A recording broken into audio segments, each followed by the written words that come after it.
آج ہم ایک بہت ہی دلچسپ کتاب پر بات کرنے والے ہیں۔ کتاب کا نام ہے an ABC of witchcraft past and present. جی اس کی مصنفہ ہیں ڈورین ویلینٹ، اور اس کتاب کی سب سے خاص بات میرے خیال میں یہ ہے کہ اسے کسی تاریخ دان یا باہر والے نے نہیں لکھا، بالکل، بلکہ خود ایک پریکٹسنگ وچ نے لکھا ہے۔ تو ہمیں ایک اندرونی فرسٹ ہینڈ پرسپیکٹو ملتا ہے۔ جی، اور ڈورین ویلینٹ شروع میں ہی یہ واضح کر دیتی ہیں کہ یہ کتاب وچ کرافٹ کے حق میں لکھی گئی ہے۔ اچھا، کیونکہ ان کے مطابق زیادہ تر لٹریچر جو ہے وہ اس کے خلاف ہی ملتا ہے۔ وہ کہتی ہیں کہ وہ خود کئی سال پہلے ایک کوون میں شامل ہوئی تھیں۔ کوون یعنی وچوں کا ایک گروپ؟ ہاں، وچوں کا گروپ۔ ان کے نزدیک وچ کرافٹ کوئی کتابی مذہب نہیں ہے، بلکہ یہ انسان جتنا ہی پرانا ہے اور اس کی شروعات دل سے ہوتی ہے۔ تو آج ہم اس کتاب کے ذریعے وچ کرافٹ کی دنیا کو سمجھنے کی کوشش کریں گے۔ آئیے سب سے پہلے اس کی بنیاد پر بات کرتے ہیں۔ کتاب میں ایک سیکشن ہے بیسک بلیفز آف وچز۔ آخر وچ مانتے کیا ہیں؟ یہ بہت اہم سوال ہے۔ ان کا سب سے بنیادی عقیدہ تو جادو کی حقیقت پر ہے۔ جادو کی حقیقت پر؟ جی، کہ یہ دنیا جسے ہم اپنی 5 حواس سے محسوس کرتے ہیں، یہ حقیقت کا صرف ایک حصہ ہے۔ اس کے علاوہ بھی بہت کچھ ہے، لیکن ان کا جو سب سے مشہور اصول ہے وہ ہے "And it harm none, do what you will"، یعنی جو چاہو کرو جب تک کہ اس سے کسی کو نقصان نہ پہنچے۔ بالکل۔ واہ، یہ تو کافی پروفاؤنڈ ہے، ایک بہت گہرا اخلاقی ضابطہ لگتا ہے۔ جی، ذاتی آزادی ہے، لیکن اس کی ایک حد ہے، اور وہ حد ہے کسی دوسرے کو نقصان نہ پہنچانا۔ صحیح۔ اچھا، اور خدا کے بارے میں ان کا کیا تصور ہے؟ وہ خدا کے روایتی خالصتاً مردانہ تصور کو مسترد کرتے ہیں۔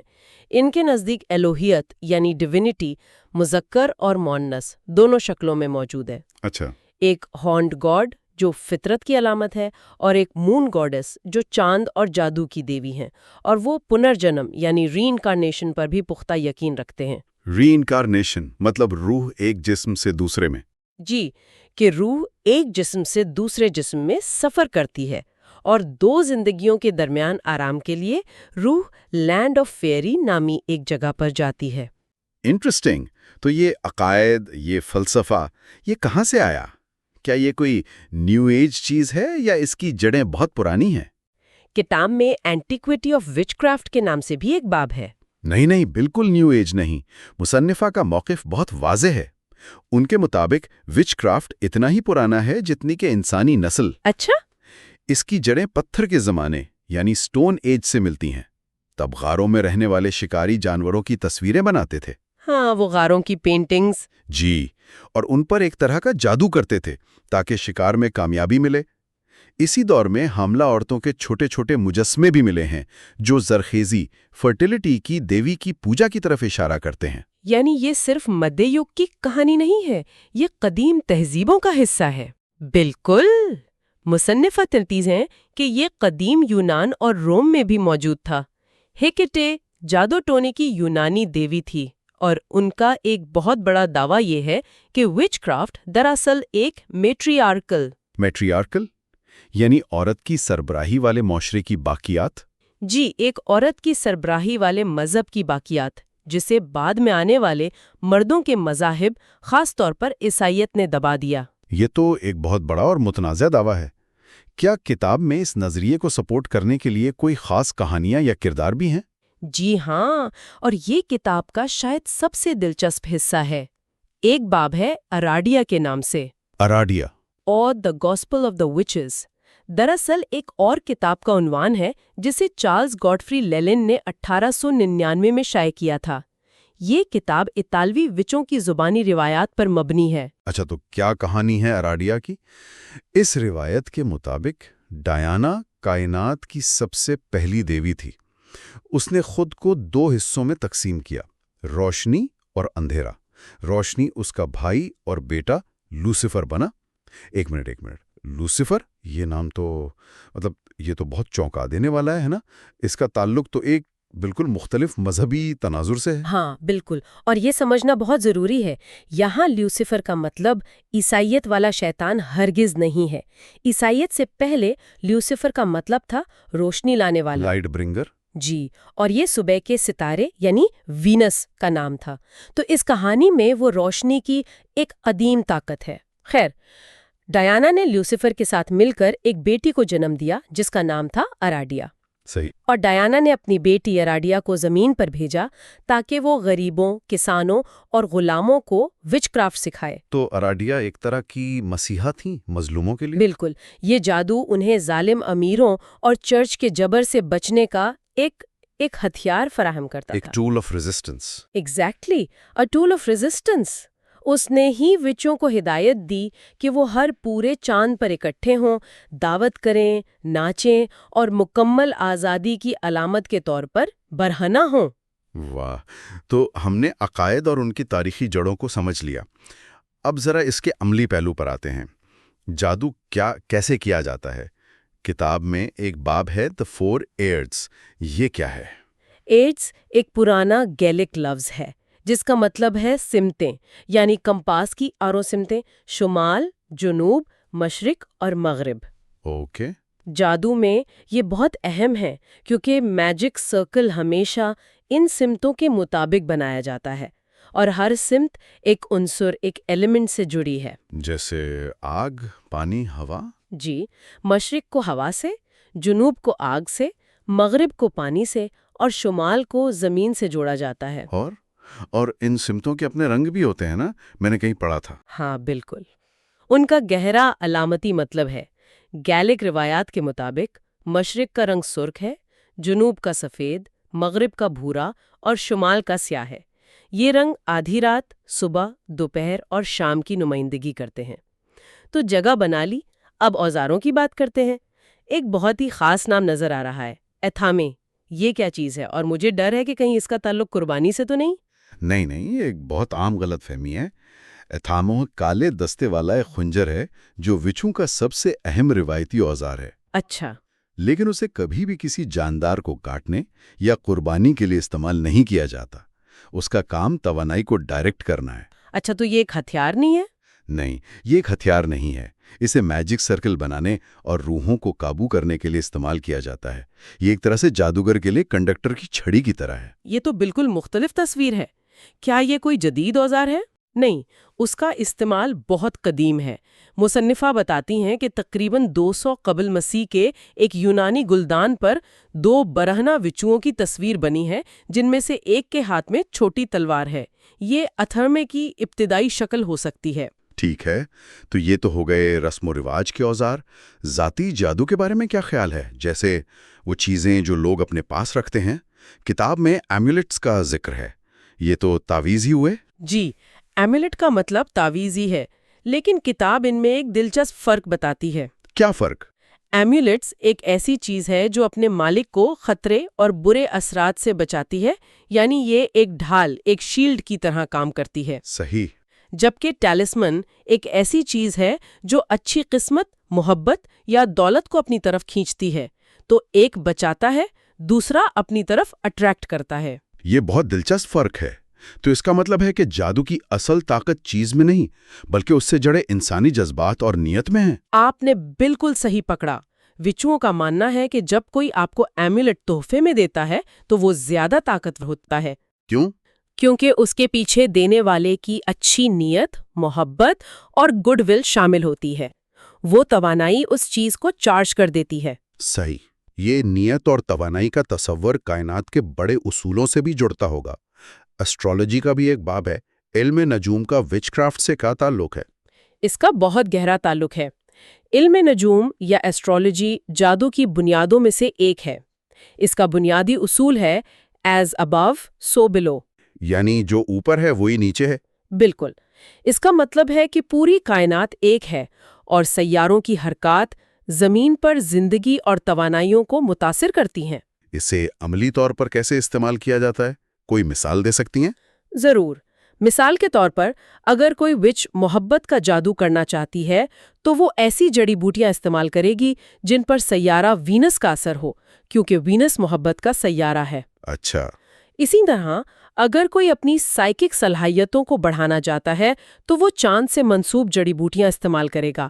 ہر سیارے کی اپنی خاصیت ہے۔ اب کچھ عام غلط فہمیوں کی طرف آتے ہیں۔ وچ کرافٹ کا نام سنتے ہی لوگوں کے ذہن میں شیطان کی پوجا اور بلیک میس کا تصور آتا ہے۔ کتاب اس بارے میں کیا کہتی ہے؟ مصنفہ اس تصور کو سختی سے رد کرتی ہیں۔ وہ کہتی ہیں کہ بلیک میس کا وچ کرافٹ سے دور دور تک کوئی تعلق نہیں ہے۔ کوئی تعلق نہیں؟ بالکل نہیں۔ بلیک میس عیسائی عبادت یعنی میس کی توہین آمیز اور الٹ شکل ہے۔ اسے کرنے کے لیے پہلے آپ کو عیسائی میس کی طاقت پر یقین کرنا ہوگا تاکہ آپ اس کی توہین کر سکیں۔ صحیح بات ہے۔ جو لوگ ایسا کرتے ہیں وہ برے ہی صحیح مگر ہیں تو عیسائی ہی، وچ تو پیگنز ہوتے ہیں۔ پیگن؟ اس کی تھوڑی وضاحت کریں گی؟ پیگن ان لوگوں کو کہتے ہیں جو ابراہیمی مذاہب جیسے عیسائیت یا اسلام سے پہلے کے قدرتی مذاہب پر یقین رکھتے ہیں۔ اچھا۔ ان کا ان مذاہب کے تصورات سے کوئی لینا دینا نہیں۔ تو بلیک ماس دراصل چرچ کے جبر کے خلاف ایک بغاوت کے طور پر سامنے آیا تھا۔ یہ وچ کرافٹ کی کوئی رسم نہیں ہے، یہ ایک بہت اہم وضاحت ہے۔ اب آخری اور سب سے مشہور علامت پر آتے ہیں، بروم سٹک اور بیسم یعنی جھاڑو۔ اس کی کیا کہانی ہے؟ کیا وچے سچ میں اس پر اڑتی ہیں؟ یہ سب سے بڑی غلط فہمی ہے۔ کتاب کے مطابق جھاڑو کی اصل اہمیت اڑنے میں نہیں بلکہ اس کی علامتی حیثیت میں ہے۔ بنیادی طور پر یہ ایک فیلک سمبل ہے۔ فیلک سمبل یعنی مردانہ تولیدی طاقت کی علامت؟ جی، اسے زرخیزی کی رسومات میں استعمال کیا جاتا تھا۔ واہ، یعنی جو چیز ہمیں کارٹونوں میں اڑتی ہوئی نظر آتی ہے اس کی اصل جڑیں فرٹیلیٹی رائٹس میں ہیں۔ جی بالکل۔ پرانی لوک روایت میں ایک غیر شادی شدہ لڑکی کا جھاڑو کے اوپر سے گزرنا برا سمجھا جاتا تھا کیونکہ اس کا مطلب تھا کہ وہ شادی سے پہلے ماں بن جائے گی۔ میرنگ اوور دا بروم سٹک ایک پرانی غیر رسمی شادی کی قسم تھی۔ تو پھر یہ اڑنے کا تصور کہاں سے آیا؟ یہ اتنا مشہور کیوں ہوا؟ اس کے پیچھے ایک بہت دلچسپ تھیوری ہے۔ قدیم دور میں وچیں کچھ خاص قسم کے مرہم بناتی تھیں جن میں نشہ آور یا ہیلوسینوجینک جڑی بوٹیاں ہوتی تھیں۔ اچھا۔ وہ یہ مرہم اپنے جسم پر لگاتی تھیں۔ اس کے اثر سے انہیں خوابوں یا ایک ٹرانس کی کیفیت میں اڑنے کا احساس ہوتا تھا، جسے آج ہم ایسٹرل پروجیکشن کہہ سکتے ہیں۔ یعنی ایک روحانی سفر۔ جی، ایک روحانی سفر۔ لیکن جب انہوں نے اس کا ذکر کیا تو باہر والوں نے اسے لفظی طور پر لے لیا کہ وہ سچ مچ جھاڑو پر اڑتی ہیں۔ تو یہ پورا تصور ایک نشے سے پیدا ہونے والے ذہنی سفر کی غلط تشریح ہو سکتا ہے۔ یعنی کینن ایپسکوپی کہا جاتا ہے۔ یہ کم از کم 10ویں صدی کی تحریر ہے، لیکن شاید اس سے بھی پرانی ہو۔ ٹھیک ہے۔ اسے پہلی بار تقریباً 906 عیسوی میں رجینو نامی ایک عالم نے چرچ کے قانون کی کتاب میں شامل کیا۔ اچھا، تو اس دستاویز میں ایسا کیا خاص ہے؟ یہ ہمیں جادوگرنیوں کے بارے میں کیا بتاتی ہے؟ دیکھیں، یہ ہمیں وہ کچھ بتاتی ہے جو بعد میں چرچ نے خود بھلا دیا۔ مطلب اس دستاویز کے مطابق کچھ گمراہ عورتیں یہ سمجھتی تھیں کہ وہ رات کو قدیم دیوی ڈیانا کے ساتھ اڑتی ہیں۔ ڈیانا کے ساتھ؟ ہاں، لیکن یہاں سب سے اہم پوائنٹ یہ ہے کہ کینن انہیں شیطان کی پجارن نہیں کہتا۔ اچھا، تو پھر کیا کہتا ہے؟ وہ کہتا ہے کہ یہ سب کچھ ان عورتوں کا وہم تھا، ہیلوسینیشنز، جو شیطان ان کے ذہن میں ڈالتا ہے۔ ان کے مطابق یہ اڑانے اور میٹنگز حقیقت میں نہیں ہوتی۔ ایک منٹ، اگر چرچ کا آفیشیل موقف یہ تھا کہ یہ سب محض ایک وہم ہے، تو پھر تاریخ میں ہزاروں عورتوں کو جادوگرنی کہہ کر زندہ کیوں چلایا گیا؟ یہی تو اصل سوال ہے۔ ہاں، مطلب صرف ایک وہم کی بنیاد پر اتنی بڑی سزا؟ یہ بات تو کچھ سمجھ نہیں آ رہی۔ آپ نے بالکل صحیح سوال اٹھایا ہے۔ یہی اس کہانی کا سب سے بڑا تضاد ہے۔ کینن ایپسکوپی ایک نسبتاً نرم رویہ دکھاتا ہے، لیکن صدیوں گزرنے کے ساتھ چرچ کو احساس ہوا کہ یہ نرم رویہ کام نہیں کر رہا۔ لوگ پرانے دیوی دیوتاؤں کو پوجنا نہیں چھوڑ رہے تھے۔ تو انہوں نے اپنی اسٹریٹجی بدل دی؟ بالکل۔ 15ویں صدی تک آتے آتے، خاص طور پر 1486 میں چھپنے والی بدنام زمانہ کتاب میلیس میلیفیکارم کے بعد موقف مکمل طور پر بدل گیا۔ میلیس میلیفیکارم یعنی جادوگرنیوں کا ہتھوڑا؟ جی، انہوں نے پوری کہانی ہی بدل دی۔ ایسے؟ اب یہ نہیں کہا گیا کہ یہ ایک وہم ہے۔ اب چرچ نے یہ کہنا شروع کر دیا کہ یہ عورتیں حقیقت میں رات کو اکٹھی ہوتی ہیں، شیطان کی پوجا کرتی ہیں، بچوں کو قربان کرتی ہیں، اوہ خدایا، اور خوفناک قسم کے اجتماعات کرتی ہیں جنہیں سیبٹ یعنی سیبٹ کہا جاتا تھا۔ یعنی انہوں نے الزامات کو بہت سنگین بنا دیا۔ بہت زیادہ، اور اس نئے الزام کی بنیاد پر انہیں بدترین مجرم قرار دے کر سزائے موت دینا قانونی اور مذہبی طور پر جائز ہو گیا۔ واہ، یعنی چرچ کا موقف کوئی آسمانی اصول نہیں تھا بلکہ ایک سیاسی حکمت عملی تھی۔ بلا شبہ۔ جب وہم کہہ کر بات نہیں بنی تو اسے شیطانی سازش بنا دیا تاکہ لوگوں پر کنٹرول مضبوط کیا جا سکے۔ بالکل۔ کینن ایپسکوپی اس بات کا ثبوت ہے کہ شروع میں مسئلہ شیطان نہیں بلکہ پرانے مذہب کی دیوی ڈایانا تھی۔ یہ عیسائیت اور پرانے پیگن مذاہب کے درمیان ایک جنگ تھی۔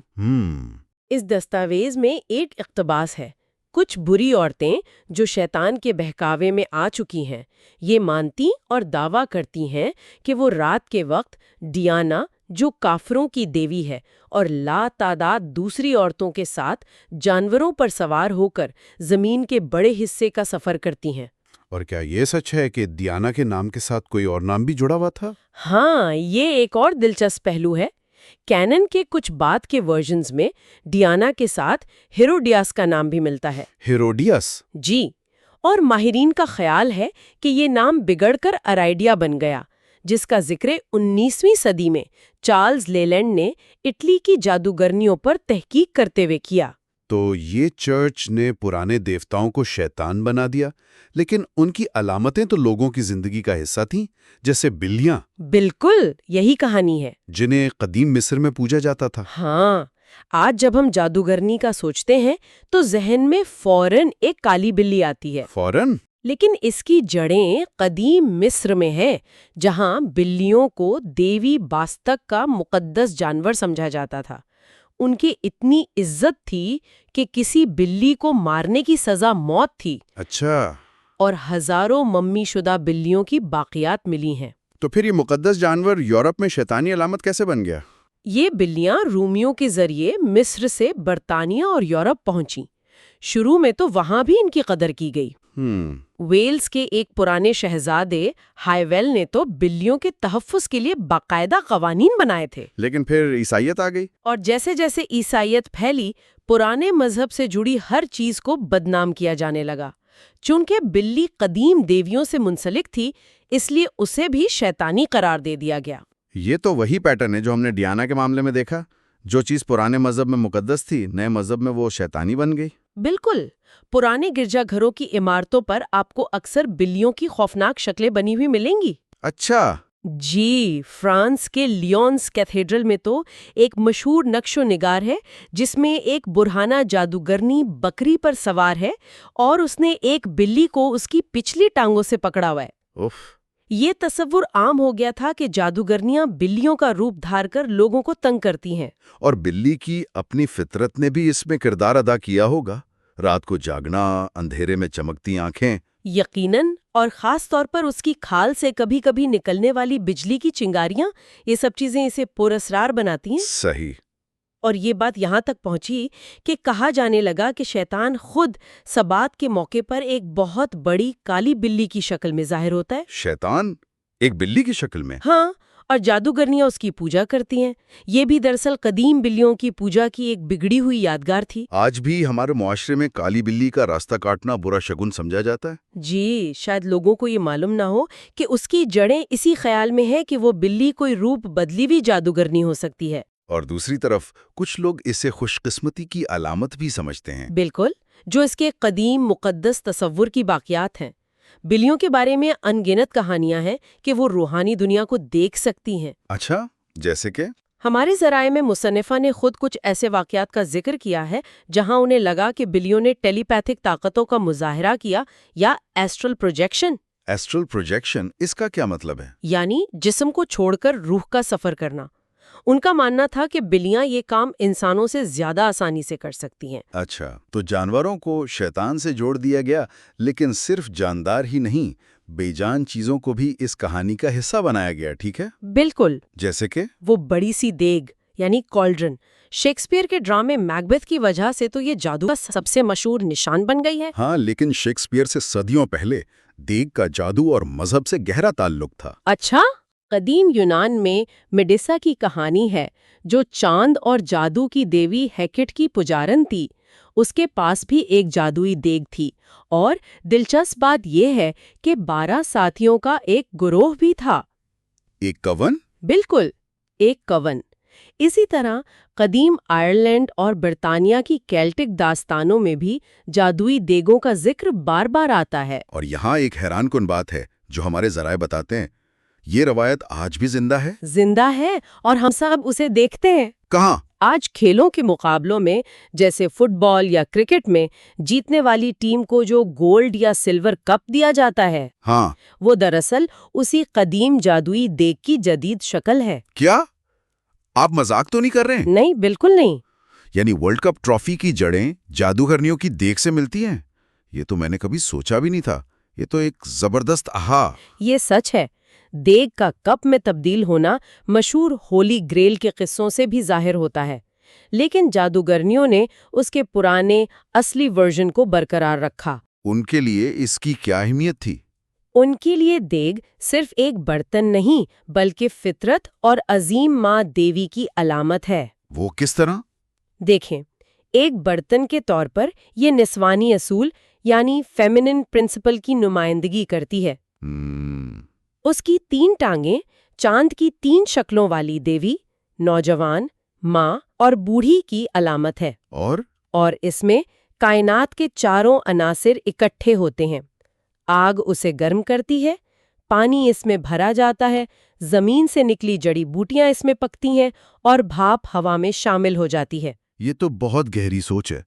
یہ صرف کھانا پکانے کا برتن نہیں بلکہ پوری کائنات کی ایک چھوٹی سی تصویر ہے۔ اور یہ تہذیب میں ایک بہت بڑے قدم کی علامت بھی تھی۔ وہ کیسے؟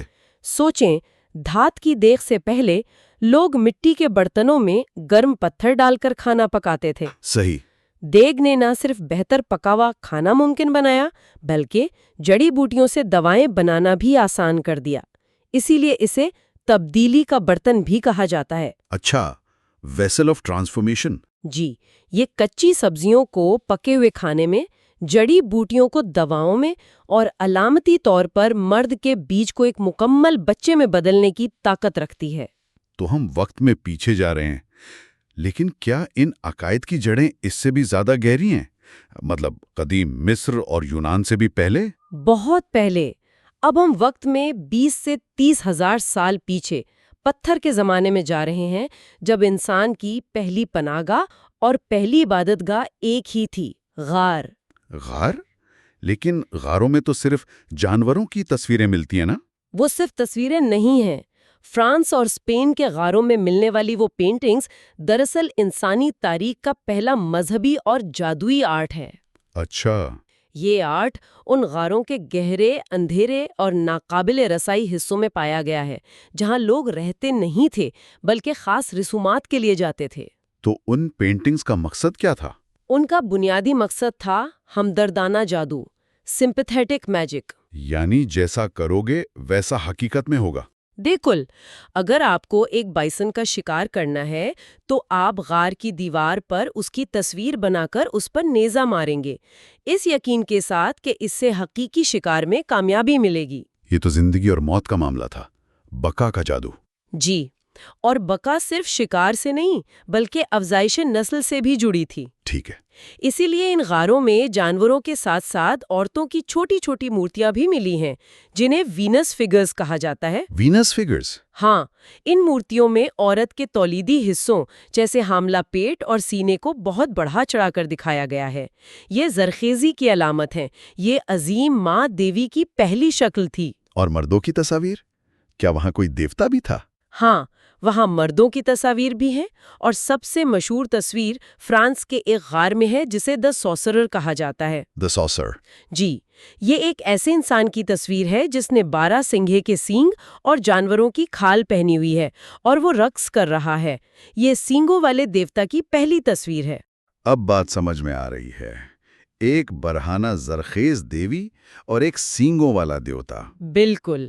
یہی تو وہ دیوتا ہیں جن کی پوجا کا الزام جادوگریوں پر لگایا جاتا تھا۔ یہی اصل نکتہ ہے، اور اگر یہ غاروں کا آرٹ وچ ہنٹنگ کے دور میں دریافت ہوتا تو چرچ اسے فوراً شیطان کی تصویر قرار دے کر تباہ کروا دیتا۔ صحیح۔ لیکن آج ہم جانتے ہیں کہ یہ شیطان نہیں بلکہ انسان کے قدیم ترین دیوتاؤں کی تصویر ہے۔ کیا ان غاروں میں کسی رسم کا بھی ثبوت ملتا ہے؟ ہاں، اسپین کے کگل غار میں 9 عورتوں کی تصویر ہے جو ایک مرد کے گرد دائرے میں رقص کر رہی ہیں۔ یہ جادوئی دائرے میں کیے جانے والے رقص کی سب سے پرانی تصویر ہو سکتی ہے۔ اور خود غار کی کیا علامتی اہمیت تھی؟ غار خود عظیم دھرتی ماں کے رحم یعنی ووم کی علامت تھا۔ اچھا، یہ وہ جگہ تھی جہاں سے زندگی شروع ہوتی تھی، جہاں پناہ ملتی تھی اور جہاں انسان مرنے کے بعد واپس جاتا تھا۔ یہ پیدائش، موت اور دوبارہ جنم کے چکر کی نمائندگی کرتا تھا۔ دوبارہ جنم؟ جی، اسی لیے قدیم انسان اپنے مردوں کو دفناتے وقت ان کے گھٹنوں کو سینے سے لگا کر یعنی رحم مادر والی پوزیشن میں رکھتے تھے، تاکہ وہ دوبارہ پیدا ہو سکیں؟ ان کا عقیدہ تھا کہ جس طرح وہ ماں کے پیٹ سے نکلے تھے اسی طرح دھرتی ماں کے پیٹ میں واپس جا کر ان کا دوبارہ جنم ممکن ہو سکے گا۔ غار ان کے لیے پناہ گاہ بھی تھا، عبادت گاہ بھی اور قبر بھی۔ یہ زندگی کا مکمل دائرہ تھا۔ یعنی فیریز اینڈ وچز، جادو کی دنیا اور پریوں کی دنیا کے درمیان تعلق ہمیشہ سے بہت گہرا رہا ہے۔ بہت گہرا، اتنا کہ یہ بتانا مشکل ہے کہ ایک دنیا کہاں ختم ہوتی ہے اور دوسری کہاں سے شروع ہوتی ہے۔ بالکل، اور اسی پر ایک مصنف آئے ہیں مارگریٹ مرے۔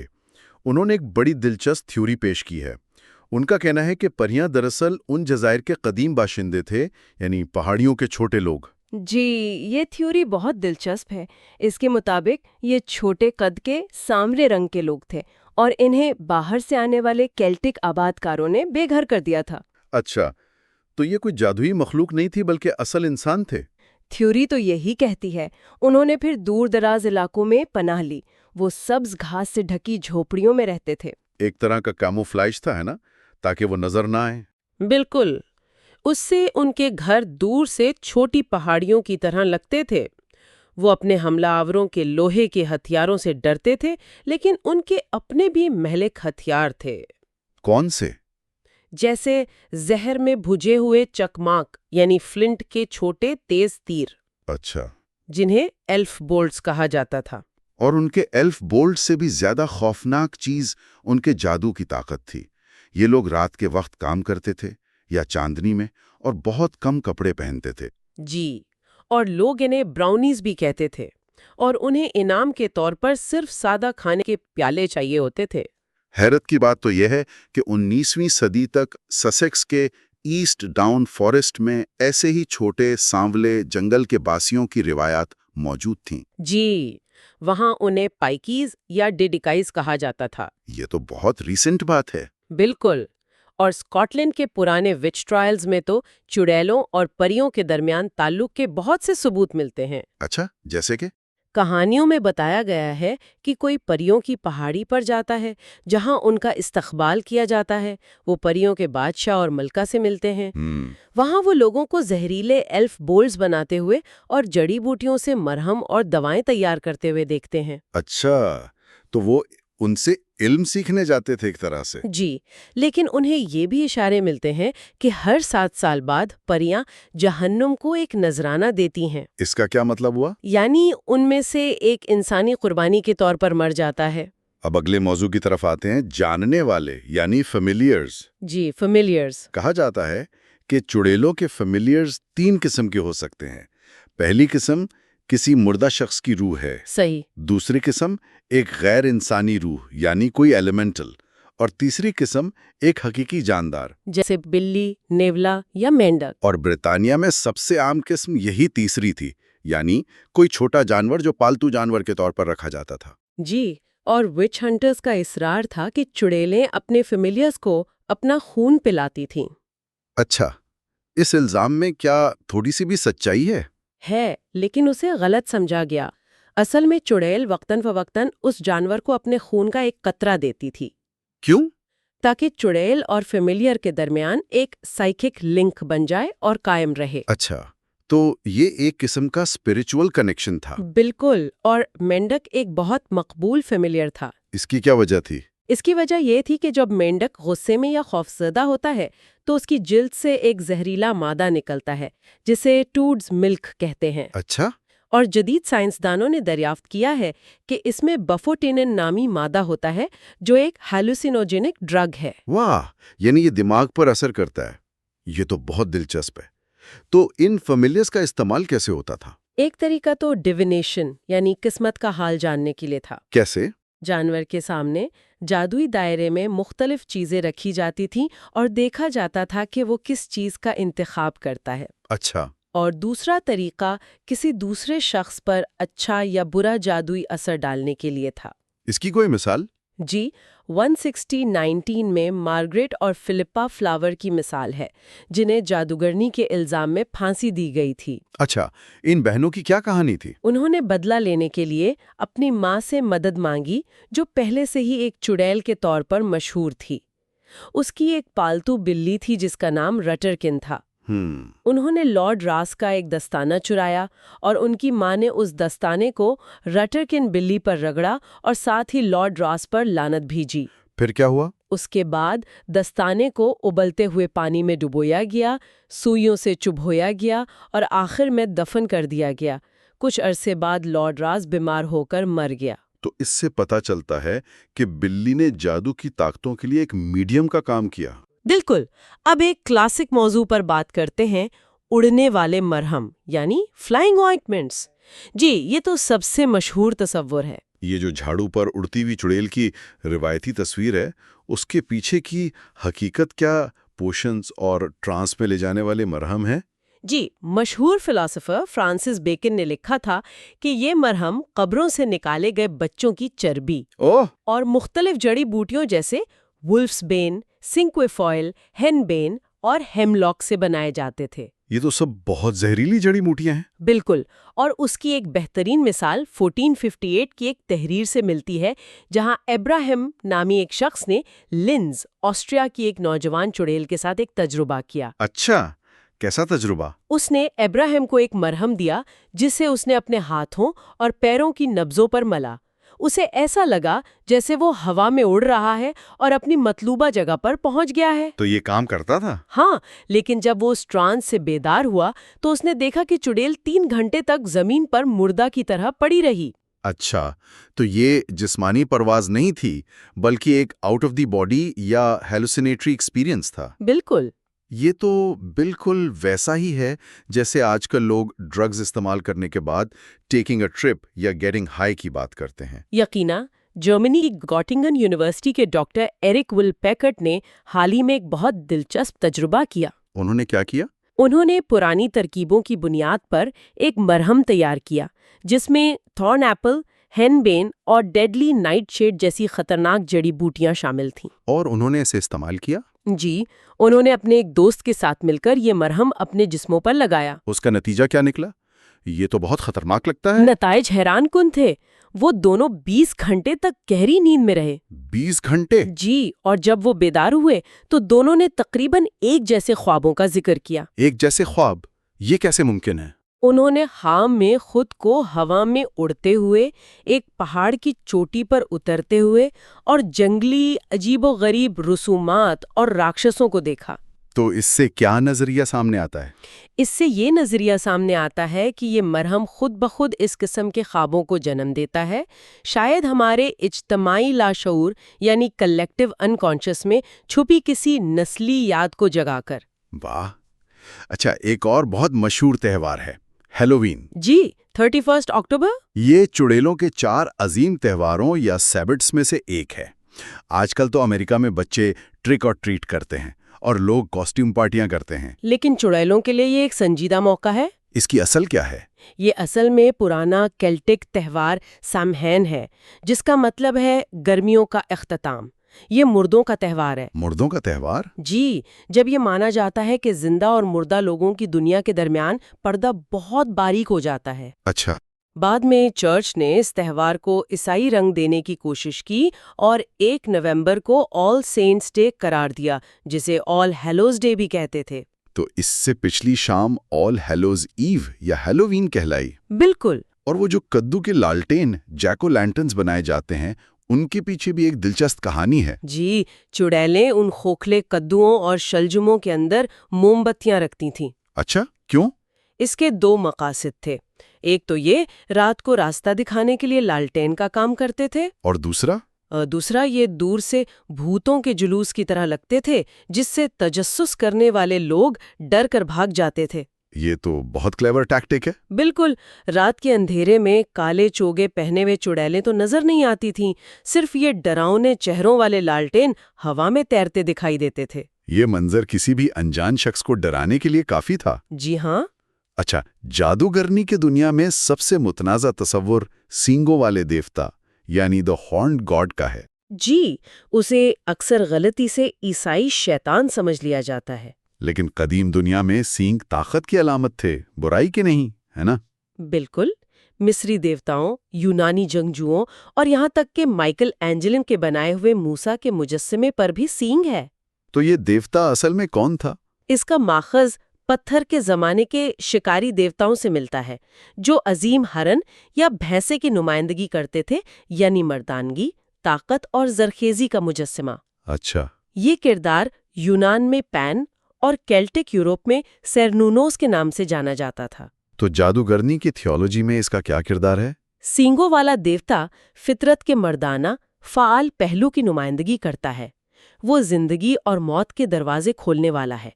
وہ بہار کی زندگی بخش قوت ہے، لیکن ساتھ ہی انڈرورلڈ کا حاکم بھی ہے۔ تو پھر یہ مخصوص دیوتا خفیہ طور پر چڑیلوں کے گروہوں میں کیسے زندہ رہا؟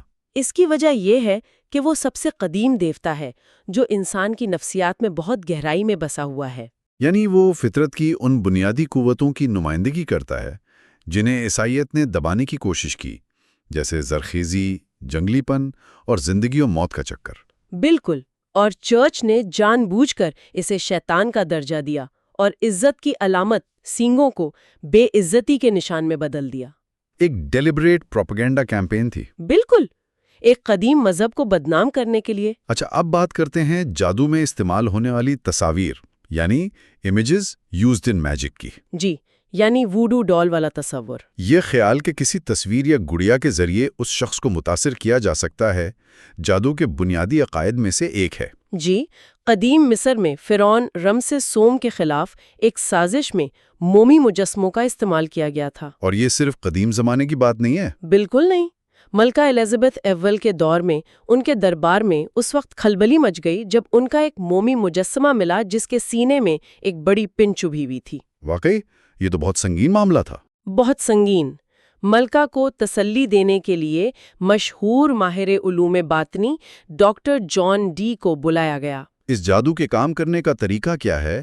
کیا اس کی کوئی تفصیل ملتی ہے؟ جی، سن 1612 میں ایک لنکا شائر کی چڑیل نے اس کی تفصیل بتائی تھی۔ اس نے اعتراف کیا کہ جس شخص کو مارنا مقصود ہو اس کی مٹی کی ایک تصویر بنائی جاتی ہے۔ اگر جسم کے کسی خاص حصے میں تکلیف پہنچانی ہو تو اس حصے میں کانٹا یا پن چبھو دی جاتی ہے۔ اور اگر جسم کا کوئی حصہ ختم کرنا ہو تو تصویر کے اس حصے کو جلا دیا جاتا ہے۔ لیکن یہ یاد رکھنا ضروری ہے کہ یہ صرف برے مقاصد کے لیے نہیں ہوتا۔ نہیں، بالکل نہیں، اس سے محبت کے جادو یا علاج کے لیے بھی استعمال کیا جا سکتا ہے۔ اچھا، بنیادی اصول ایک ہی ہیں۔ وہ تصویر چڑیل کی سوچ اور ارادے کو ایک جگہ مرکوز کرنے کا ذریعہ بنتی ہے۔ 1963 میں نارفوک کے کیسل رائزنگ میں ایسے ہی مجسمے اور ایک بھیڑ کا سوراخ شدہ دل ملنے پر مقامی سطح پر سنسنی پھیل گئی تھی۔ اور ہمارا آخری موضوع ہے ابتدا یعنی انیشیشنز۔ جی، چونکہ جادو ایک زیر زمین تنظیم بن گئی، اس لیے اس میں داخلہ انیشیشن کے ذریعے ہوتا تھا، جس میں وفاداری کا ایک سنگین حلف شامل ہوتا تھا۔ اور اس میں ایک بہت اہم روایت یہ ہے کہ انیشیشن مرد سے عورت اور عورت سے مرد کو منتقل ہونی چاہیے۔ اچھا، یہ کیوں؟ یعنی ایک مرد چڑیل کو عورت انیشیٹ کرے گی اور ایک عورت چڑیل کو مرد۔ اس کا کوئی استثنا؟ صرف خاندان کے اندر ایک ماں اپنی بیٹی کو اور باپ اپنے بیٹے کو انیشیٹ کر سکتا ہے۔ انیشیشن کی دیگر رسومات میں ایک نیا نام دینا بھی شامل ہے جو صرف کوون کے دائرے میں استعمال ہوتا ہے۔ صحیح۔ اور ظلم و ستم کے زمانے میں امیدواروں کو بعض اوقات عیسائیت سے انکار کی ایک رسم بھی ادا کرنی پڑتی تھی، جیسے صلیب کو روندنا۔ جی، تاکہ یہ ثابت ہو سکے کہ وہ جاسوس نہیں ہے۔ ایک سیکیورٹی اقدام تھا۔ جی، اسکاٹ لینڈ میں 1699 کی ایک رسم کا ذکر ملتا ہے جس میں ایک ہاتھ سر کے تاج پر اور دوسرا پاؤں کے تلوے پر رکھ کر بیپٹزم سے انکار کیا جاتا تھا۔ شیطان کے نشان کا بھی ذکر ملتا ہے۔ جی، جسے وچ ہنٹرز کے مطابق ایک حقیقی نشان تھا، لیکن زیادہ امکان یہ ہے کہ یہ تیل یا کسی رنگ سے ایک علامتی نشان تھا، یا شاید پرانے وقتوں میں ایک چھوٹا ٹیٹو۔ اچھا، ایک جدید کوون اس مقصد کے لیے آئی شیڈو استعمال کرتا ہے۔ وہ ہر پرانے دیوتا کو شیطان کا نام دے دیتے تھے اور ہر رسم کو شیطانی عبادت قرار دیتے تھے۔ تو پھر تو سراغ رساں بننا پڑتا ہے چھوٹی چھوٹی ڈیٹیلز کو جوڑنے کے لیے۔ بالکل، یہ ایک ڈیٹیکٹیو سٹوری کی طرح ہی ہے۔ ٹھیک ہے، تو یہ ایک طرح سے history written by the victors والا معاملہ ہے، لیکن اگر سارا ریکارڈ شکاریوں کا لکھا ہے تو اس پرانے مذہب کا کوئی سراغ ملتا بھی ہے؟ بہت مشکل سے، لیکن ملتا ہے۔ جیسے فرانس کے باس کے علاقے میں 17ویں صدی کے شروع میں ایک جج پیئر دے لانکرے کو وچ کرافٹ کی تحقیق کے لیے بھیجا گیا۔ وہ یہ دیکھ کر حیران اور غصے میں آ گیا کہ وہاں پرانے عقائد پر عمل کرنے والوں کی تعداد بہت زیادہ تھی، اتنی زیادہ؟ یہاں تک کہ کچھ پادری بھی ان میں شامل تھے۔ اچھا، اس نے وہاں جو ظلم کیا وہ ایک الگ کہانی ہے، لیکن اسی کی لکھی ہوئی باتوں میں ہمیں ایک نام ملا، جینی کوٹ۔ جینی کوٹ، یہ کون تھا؟ دے لانکرے نے لکھا کہ وہاں کی وچز صلیب کا نشان بناتے وقت ایک تک بندی پڑتی تھیں جس میں جینی کوٹ کا نام آتا تھا۔ پھر 20ویں صدی کی ایک اہم ریسرچر مارگریٹ مری نے اس پر تحقیق کی۔ ان کا نظریہ تھا کہ جینت کو دراصل جینس کا بگڑا ہوا نام ہے، جو ایک قدیم رومی دیوتا تھے۔ جینس، ارے ہاں، جنوری کا مہینہ تو انہی کے نام پر ہے، دا گاڈ آف بگننگز اینڈ ڈورویز۔ لیکن ایک باسک دیوتا کا تعلق رومی دیوتا سے کیسے؟ مری کے مطابق جینس کو جنگل کا بادشاہ بھی کہا جاتا تھا اور ان کا تعلق دیوی ڈایانا سے تھا۔ تو تھیوری یہ ہے کہ یہ پرانے دیوتاؤں کی عبادت تھی جو کرسچینٹی کے آنے کے بعد بھی خفیہ طور پر جاری رہی۔ اور ڈی لیکریئر کی لکھی ہوئی باتوں میں اس کی کیا دلیل ملتی ہے؟ اس نے لکھا کہ وچز کی محفلوں یعنی سیبٹ میں جو شیطان ظاہر ہوتا تھا اس کے 2 چہرے ہوتے تھے، ایک سامنے اور دوسرا جو شاید ایک ماسک تھا اس کے کولوں پر، اور ان کے فالوورز اس دوسرے چہرے کو بوسہ دیتے تھے۔ یہ تو بہت عجیب رسم لگتی ہے۔ جی، ڈے لا کانکرے نے اسے آسکیولم انفیم یعنی شرمناک بوسہ کہا، لیکن اگر ہم اسے اس نظر سے دیکھیں کہ یہ شیطان نہیں بلکہ ان کے دیوتا جینس کا نمائندہ ہے جس کے ہمیشہ 2 چہرے دکھائے جاتے ہیں، تو پھر یہ رسم ایک اوماج یا احترام کی ادائیگی لگتی ہے، نہ کہ کوئی شرمناک کام۔ بالکل، یہ صرف نقطۂ نظر کا فرق ہے۔ یہ تو ہوئی تھیوری کی بات، لیکن عملی طور پر یہ ظلم کیسا دکھتا تھا؟ مجھے آئرلینڈ کا وہ مشہور کیس یاد آ رہا ہے، ڈیم ایلس کٹلر کا معاملہ۔ وہ تو ایک امیر اور طاقتور خاتون تھی۔ بالکل، 1324 کا یہ آئرلینڈ کا پہلا بڑا وچ ٹرائل تھا اور یہ ظاہر کرتا ہے کہ الزامات کیسے کام کرتے تھے۔ ڈیم ایلس کلکینی کی ایک بہت امیر خاتون تھیں جن کی 4 شادیاں ہوئی تھیں۔ 4 شادیاں؟ اور ان کے شوہر مرتے گئے اور وہ مزید امیر ہوتی گئی۔ تو الزام لگانے والے کون تھے؟ جہاں تک مجھے یاد ہے ان کے سوتیلے بچے تھے۔ اس میں تو واضح طور پر ایک فائنینشل موٹیو نظر آ رہا ہے۔ یقیناً وراثت کا جھگڑا تو تھا ہی، لیکن اس کے پیچھے ایک بڑا کھلاڑی تھا، بشپ آف اوسوری۔ اچھا، وہ ڈیم ایلس اور ان کے ساتھیوں کے گروہ کو ختم کرنا چاہتا تھا کیونکہ وہ انہیں کافر سمجھتا تھا۔ سورسز سے پتہ چلتا ہے کہ ڈیم ایلس کا 13 افراد پر مشتمل ایک کوون تھا جو ایک غیر عیسائی عقیدے پر عمل کرتے تھے۔ ان پر الزامات بھی تو بڑے عجیب و غریب تھے۔ کسی اسپرٹ سے ملنے کی بات تھی؟ ہاں، الزام تھا کہ وہ رابرٹ آرٹسن نام کی ایک اسپرٹ سے ملتی تھیں جس کے لیے وہ 9 لال مرغوں کی قربانی دیتی تھی۔ رابرٹ آرٹسن، اس کو ڈسکرائب کیسے کیا گیا تھا؟ اسے ایک ایتھیوپین یعنی سیاہ فام شخص کے روپ میں بیان کیا گیا، جو شاید اس بات کی طرف اشارہ تھا کہ وہ شخص اپنی شناخت چھپانے کے لیے چہرہ کالا کرتا تھا۔ اور وہ سمپتھیٹک میجک والی بات بھی تھی، وہ اپنے بیٹے کے دروازے کی طرف جھاڑو سے کوڑا جمع کرتی تھیں، اس کا کیا مطلب تھا؟ جی، یہ سمپتھیٹک میجک کی ایک بہترین مثال ہے۔ اس جادو کی بنیاد اس خیال پر ہے کہ جیسی چیز ویسا اثر، یا لائک افیکٹس لائک۔ ٹھیک۔ یہاں جھاڑو سے کوڑا کرکٹ جمع کرنے کا عمل شہر کی دولت جمع کرنے کی علامت بن گیا۔ مطلب وہ ایک سمبولک کام کے ذریعے ریئل ورلڈ پر اثر انداز ہونے کی کوشش کر رہی تھیں۔ بالکل۔ تو اس کیس کا انجام کیا ہوا؟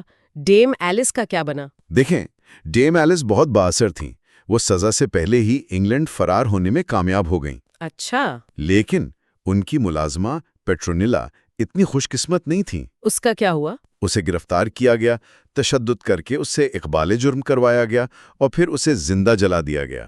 یا اللہ، یہ کیس تو واقعی ظاہر کرتا ہے کہ کیسے ذاتی دشمنی، لالچ اور مذہبی جنون مل کر وچ ہنٹس کو ہوا دیتے تھے۔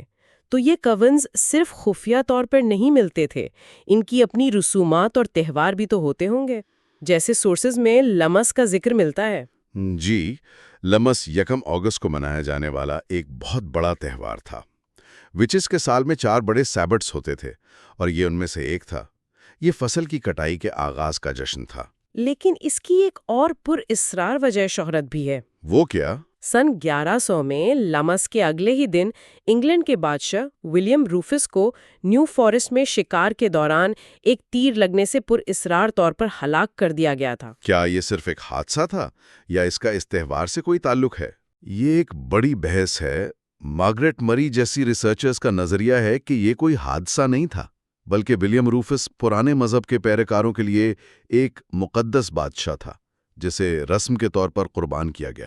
بہت انٹرسٹنگ تھیوری ہے۔ جی، آج کل کے مورخین ان کے نظریے پر سوال اٹھاتے ہیں، لیکن اس سے یہ اندازہ ضرور ہوتا ہے کہ اس وقت ان واقعات کو کتنی مختلف نظر سے دیکھا جا سکتا تھا۔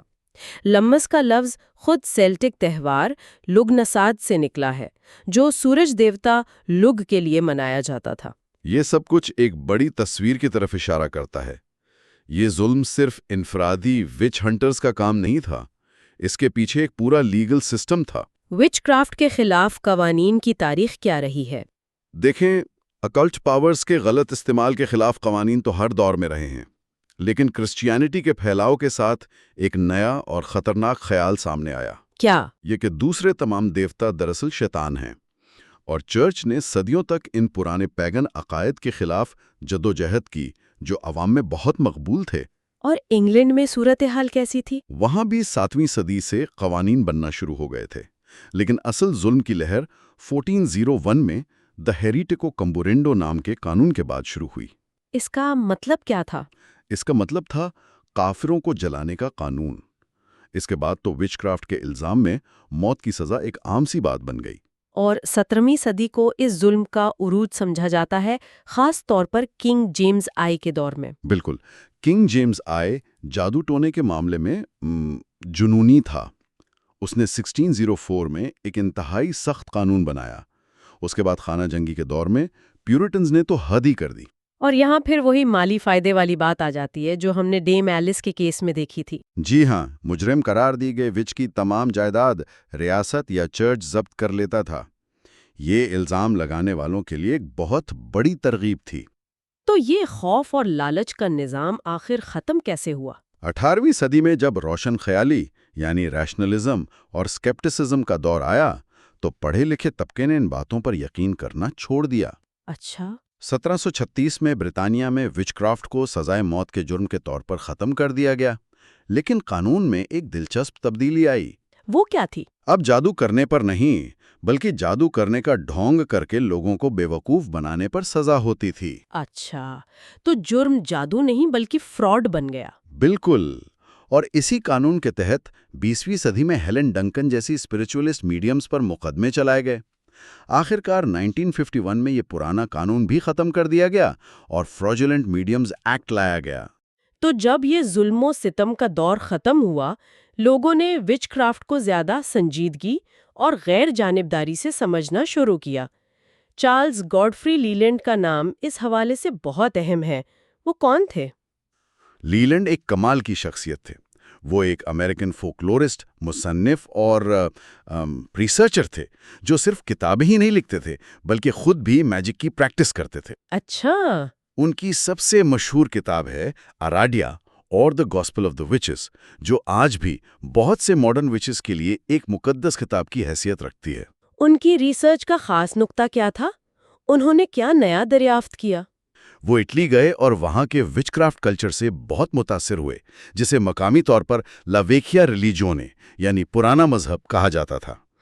وہ پہلے لوگوں میں سے تھے جنہوں نے یہ نظریہ پیش کیا کہ اٹلی میں جادوگرنیوں کی روایت دراصل چاند کی دیوی ڈائنا کے قدیم کلٹ کا تسلسل ہے جو کرسچینٹی کے باوجود زندہ رہا۔ ڈائنا کا ذکر آیا تو ایک اور بہت پراسرار فیمل فگر کا نام ذہن میں آتا ہے، للت۔ وہ کون ہے اور وچز کے لیے اتنی اہم کیوں ہے؟ سورسز میں ان کا ذکر بہت مختصر ہے۔ للت کی کہانی بہت قدیم اور طاقتور ہے۔ وہ چاند کی دیوی ہیں، لیکن ان کی شہرت اس سے کہیں زیادہ ہے۔ قدیم سومیرین آرٹ میں انہیں پرندے کے پنجوں کے ساتھ دکھایا گیا ہے۔ اچھا، یہودی روایت کے مطابق وہ آدم کی پہلی بیوی تھیں، ہوا سے بھی پہلے۔ آدم کی پہلی بیوی، یہ تو بہت سے لوگوں کے لیے نئی بات ہوگی۔ جی، کہانی یہ ہے کہ وہ آدم کے برابر حقوق چاہتی تھیں اور ان کی حاکمیت ماننے سے انکار کر دیا تھا۔ اچھا، اس نافرمانی کی وجہ سے؟ کی کے خلاف بغاوت کی ایک علامت بن گئی ہیں۔ بالکل، وہ ایک ایسی عورت کی علامت ہے جس نے محکوم بننے سے انکار کر دیا۔ وہ ان تمام خصوصیات کی نمائندگی کرتی ہیں جن سے روایتی معاشرہ ڈرتا تھا: آزاد مرضی، بے لگام جنسیت اور علم۔ صحیح۔ اسی لیے وہ جدید وچ کرافٹ میں ایک بہت اہم مقام رکھتی ہیں۔ یہ تو ہوئی دیویوں، قوانین اور بڑی تھیوریز کی بات۔ لیکن عام زندگی میں جادو کا استعمال کیسا تھا؟ خاص طور پر لو چارمز کا، جو شاید آج بھی سب سے پاپولر فارم آف میجک ہے۔ محبت کا جادو شاید سب سے پرانی اور سب سے زیادہ استعمال ہونے والی قسم ہے۔ آج بھی امریکن ووڈو میں جان دا کانکرر روٹ جیسی چیزیں بہت مقبول ہیں۔ تاریخ میں جائیں تو وربینا، مسک، یہاں تک کہ ٹماٹر اور آلو کو بھی ایفروڈیزیاکس یا محبت بڑھانے والی چیز سمجھا جاتا تھا۔ سورسز میں 15ویں صدی کی ایک پینٹنگ کا ذکر ہے جس میں ایک نوجوان وچ محبت کا جادو کر رہی ہے۔ وہ تصویر کیا کہانی سناتی ہے؟ وہ پینٹنگ ہمیں اس عمل کی ایک جھلک دکھاتی ہے۔ وہ لڑکی برہانہ ہے جو بہت سی پرانی رسومات کا ایک اہم حصہ تھا، تاکہ کوئی دنیاوی چیز جادو پر اثر انداز نہ ہو۔ جی، اس کے سامنے ایک میز پر موم یا کپڑے کا بنا ہوا ایک دل ہے جس پر وہ کوئی میجیکل آئل ڈال رہی ہے۔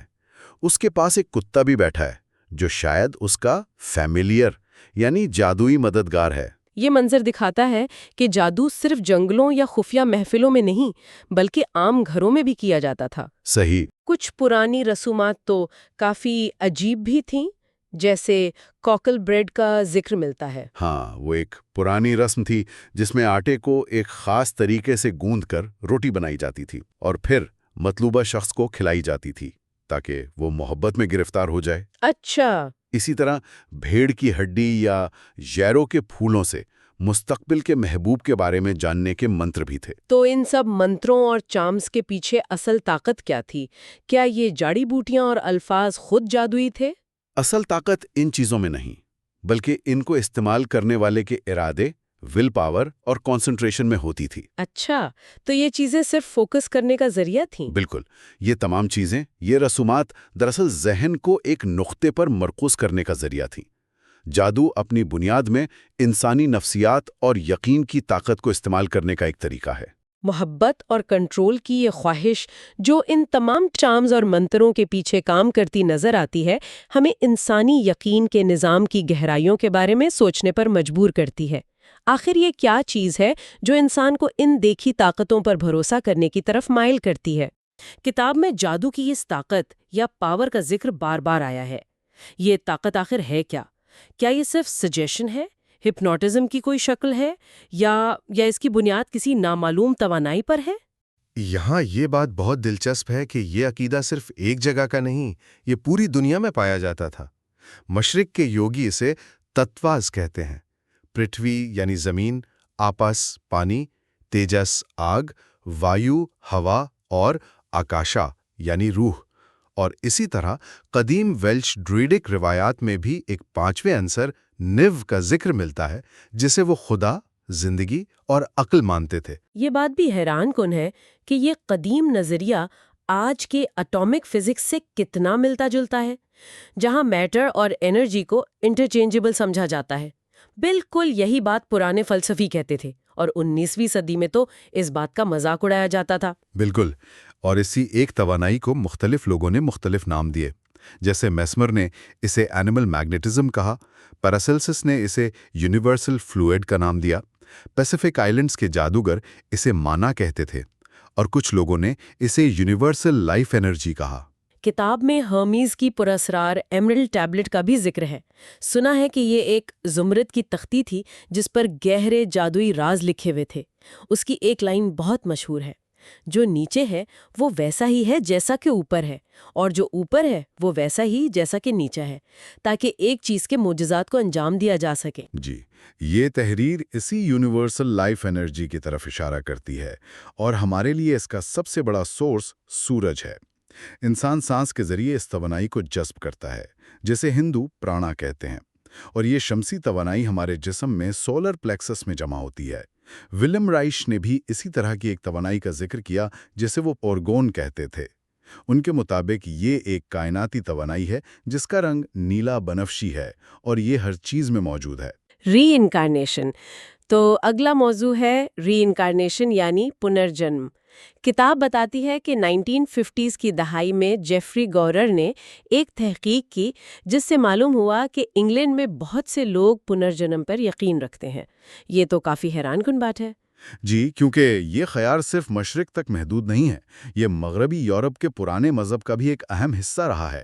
یہاں تک کہ ابتدائی عیسائی چرچ میں بھی بہت سے لوگ اس پر یقین رکھتے تھے، لیکن بعد میں اسے موت، قیامت، جنت اور جہنم کے عقائد سے بدل دیا گیا، اچھا، تاکہ لوگوں کو چرچ کے کنٹرول میں رکھا جا سکے۔ تو کیا وچ کلٹ کا اس سے کوئی تعلق تھا؟ جی ہاں، ڈروئڈز اور کابلس کے عقائد میں بھی پنرجنم کا تصور موجود تھا۔ مشہور فلسفر پائتھاگورس نے بھی اس کی تعلیم دی، اور وہ تو یہ دعویٰ بھی کرتے تھے کہ انہیں اپنی پچھلی زندگیاں یاد ہیں۔ ورجل نے اپنی کتاب انیڈ میں بھی اس کا ذکر کیا ہے۔ اور کتاب میں کرما کے نظریے کی بھی وضاحت کی گئی ہے۔ کرما کا مطلب صرف انعام اور سزا نہیں ہے، یہ سنسکرت کا لفظ ہے جس کا مطلب ہے عمل، یعنی ہر عمل کا ایک رد عمل ہوتا ہے۔ اگر ایک زندگی میں حساب پورا نہ ہو تو وہ اگلی زندگیوں میں ہوتا ہے۔ مغرب میں اسے فیٹ، ڈیسٹنی یا ورڈ کہا جاتا تھا، جسے ایک ٹرپل گاڈس کنٹرول کرتی تھی۔ کتاب میں سیلٹک روایات سے بھی مثالیں دی گئی ہیں، جیسے کچولن اور فن میکول کے دوبارہ پیدا ہونے کی کہانیاں، اور کنگ آرتھر کی قبر پر لکھی عبارت "Here lies Arthur, the once and future king." Ritual murder. اب ایک بہت ہی سنگین موضوع پر بات کرتے ہیں، ریچول مرڈر۔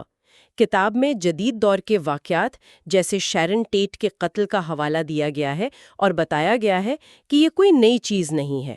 اس کے پیچھے عقیدہ یہ ہے کہ خون ہی زندگی ہے، اور قربانی کی زندگی کی طاقت کو کالے جادو کے لیے استعمال کیا جا سکتا ہے۔ تاریخی طور پر قربانی بہت سے مذاہب کا حصہ رہی ہے۔ اولڈ ٹیسٹمنٹ میں بھی اس کا ذکر ملتا ہے۔ قدیم زمانے میں ڈیوائن کنگ کی قربانی بھی دی جاتی تھی، لیکن وہ رضاکارانہ ہوتی تھی۔ بھارت میں ٹھگوں کا کلٹ دیوی کالی کے لیے رسمی قتل کو ایک مقدس فریضہ سمجھتا تھا۔ کتاب میں ریچول کینیبلزم یعنی رسمی آدم خوری کا بھی ذکر ہے۔ جی، اس کا مقصد بھوک مٹانے سے زیادہ جادوئی تھا۔ یہ مانا جاتا تھا کہ کسی کی قربانی دے کر اس کا گوشت کھانے سے اس کی سول سبسٹنس یا زندگی کی طاقت حاصل کی جا سکتی ہے۔ اس کی ایک مثال انگلینڈ کے میڈن کیسل کے قریب ایک قبر سے ملی ہے، جہاں ایک شخص کی ہڈیوں سے پتہ چلا کہ اسے مار کر کھایا گیا تھا۔ کتاب میں کچھ جدید مثالیں بھی دی گئی ہیں۔ ہاں، جیسے 1963 میں اسپین میں 10 سالہ ماریا ڈیاز کی گمشدگی، جسے کالے جادو کے لیے قتل کا کیس مانا گیا۔ کیلیفورنیا میں ایک سیٹنسٹ کلٹ کا بھی ذکر ہے جو قانون کے دائرے میں رہنے کے لیے ایک پلاسٹک کی گڑیا کی انسانی قربانی دیتا ہے، جس میں نکلی خون اور آنتیں بھری ہوتی ہیں۔ فاؤنڈیشن سیکریفائس کے بارے میں بھی کچھ بتائیں۔ یہ ایک بہت پرانی رسم تھی جس میں کسی عمارت کی بنیاد رکھتے وقت قربانی دی جاتی تھی تاکہ مقتول کی روح اس عمارت کی حفاظت کرے۔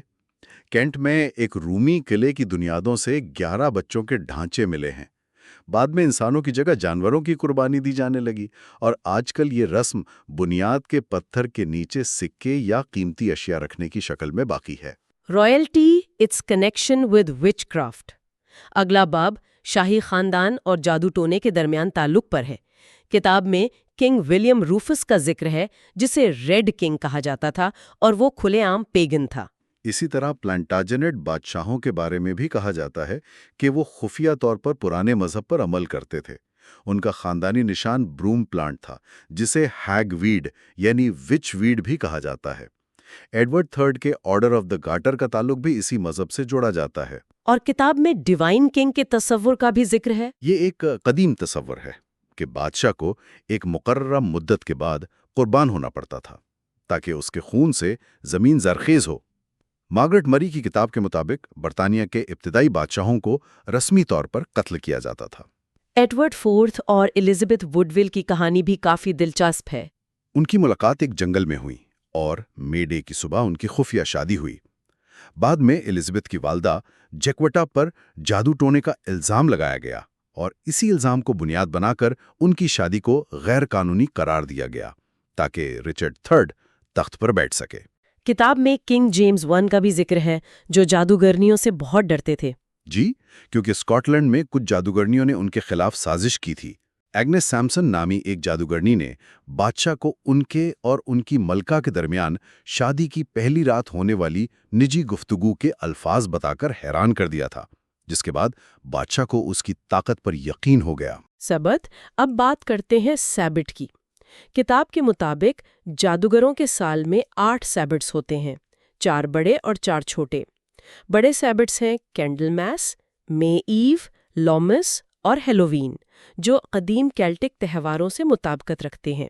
سابٹ کا لفظ یہودی سابت سے نہیں بلکہ ڈائنوسس دیوتا کے ایک نام سبیزیس سے نکلا ہے، جن کی پوجا جنگلی ناچ اور خوشی کے ساتھ کی جاتی تھی۔